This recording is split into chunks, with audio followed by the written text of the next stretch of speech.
ராமலிங்காபயம்.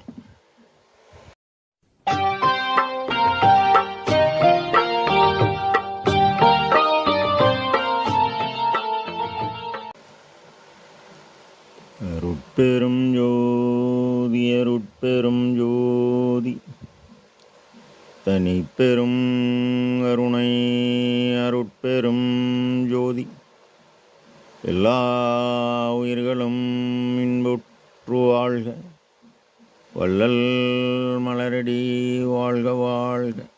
திருச்சிற்றம்பலம். அருட்பெருஞ்சுதி ஆண்டவரின் பரிபூர்ண அருளை அன்னவரையத்தால் பெற்ற அருட்பிரகாசம் பெருமானின் திருவடிகளை மனமொழிமையால் போற்றிப் பணிகின்றேன் தயவுடன். நாம் செய்த செயலின் விளைவாக இன்பதுன்ப அனுபவங்கள் யாவும் வந்து கொண்டே உள்ளது. அவ்வாறு வருகின்ற துன்பம் யாவும் பொறுத்து எல்லா உயிரும் இன்பமாக வாழ எண்ணி நாம் செயல்பட்டாலே நமக்கு ஆன்ம லாபம் கூடும்.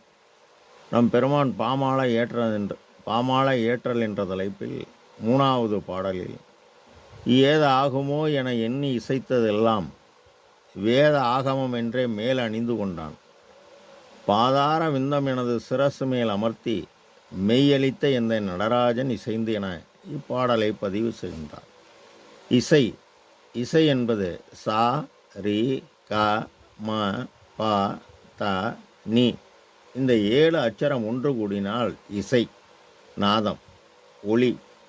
இந்த ஒளி எல்லாமுள்ள இறைவனை காதலாகி கசிந்து கண்ணீர் மல்கி ஓதுவார்க்கு வேதம் 4 மெய்ப்பொருள் ஆவது நாதன் நமச்சிவாயமே என்பார்கள். அவ்வாறு பாட பாட அவர்கள் ஆண்டவரிடத்து மட்டும் அன்பு வைத்ததால் அவர்களுக்கு அன்று முத்திநிலை சித்திநிலை கூடியது.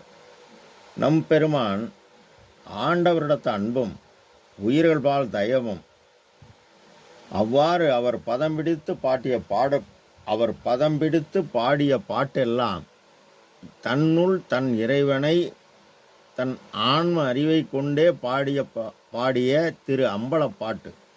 அவ்வாறு இவர் பாட பாட இவர் பாட்டை ஏற்றுக்கொண்டு பரிசளிக்கிறார். ஆர்த்தேன் என்று ஆடுகின்றேன், அன்புருவானேன், பாடுகின்றேன், அருளை நாடுகின்றேன். வேதங்களை விட்ட அறமில்லை, வேதத்தில் ஓதத்தகும் அறங்கள் எல்லாம் உள்ள.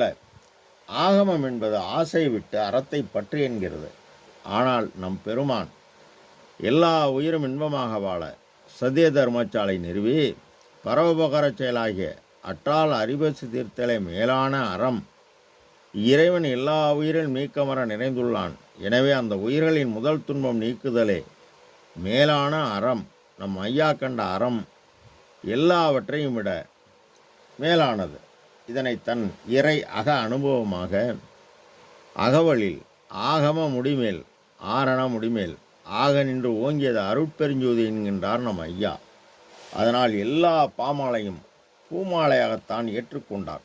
பாதார விந்தம், பாத கமலம், திருவடி தாமரை, நாதமாம் பிரம்மமும் நாத அண்டங்களும் ஆதாரம் வகுத்த அருட்பெருஞ்சோதி என்பார். உள்ளொளி கூடி உணர்வு சிறக்க ஊக்கமும் உணர்ச்சியும் ஒளிதரும் ஆக்கையும் பெற்று ஆக்கம் அவர் வழங்க ஆன்ம இயற்கை குணம் ஜீவகாருண்யம் தினசரி தடைபடாது செய்ய உள்ளொளி ஓங்க உயிரொளி விளங்க ஏற்கனவே உள்ள ஆன்ம அறிவுடன் பரவகரத்தால் பெற்ற சக்தியை உபார சக்தி ஆன்மாவில் கூட்டினால் உலகறிவு கடந்து அருளறிவு. பெருமான் இதனை அருளறிவு ஒன்றே அறிவு, மற்றெல்லாம் அருளறிவு என வகுத்தமை சிவமே என்பார். அந்த மெய்யான சிவத்தை தன் ஆன்ம அறிவை கொண்டே அறிந்து உன்னை பார், உன்னுள்ளே என்னை பார் என்றார். பார்த்தார். அதனால் பொத்திய மலப்பினி புழுக்கும் உடம்பைதான் சித்தியல் சுத்த சன்மார்க்க நேர்ப்பினால் நித்தியமாகிய நிகழும் என்பது சத்தியம் சகத்துள்ளீர்களே எனவும் இயற்கை உண்மை கடவுள் இவருடைய அருள் அறிவுடன் அருள் சக்தி கூடியதால் ஊன உடம்பே ஒளி உடம்பாய் ஓங்கி நிற்க ஞான அமுது எனக்கு நல்கியதே வான பெரும் ஜோதி பொதுவில் விளங்கும் அருட்பெருஞ்சோதி என்கின்றார் நம் ஐயா. ராமலிங்காபயம். திருச்சிற்றம்பலம்.